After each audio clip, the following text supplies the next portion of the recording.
Но в Нерюнгри в преддверии Дня Победы с гастролями приехал самый молодой на Дальнем Востоке театр из Тынды.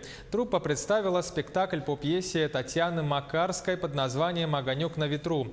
Выступление гостей оценила и наша съемочная группа в Нерюнгри.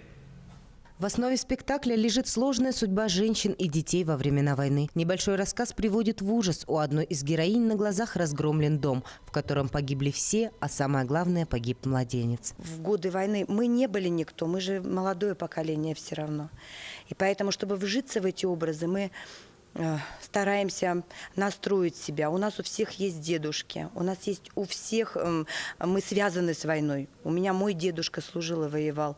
Поэтому я знаю эти истории, как тяжело жилось людям в то время. В спектакле гармонично сочетаются лирические воспоминания героев и воспоминания от ужасов войны. На сцене была реалистично воссоздана атмосфера тех времен. Задействована театральная труппа из 5 человек, и каждый актер знает свое дело. Данным произведением мы хотели превознести людей, которые готовы идти на самопожертвование ради спасения других.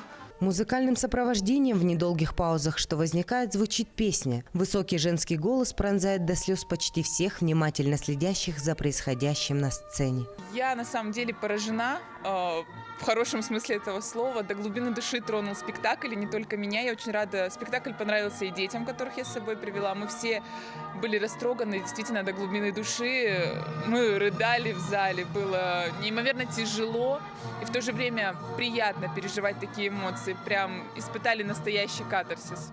Спектакль удался на всех уровнях. Актерская игра бесконечно прекрасна. Как показала практика, драматургия не оставляет равнодушных, приковывая зрителя с первых секунд до последнего момента. Александра Цыбикова, Аял Амосов, Нерюнгри.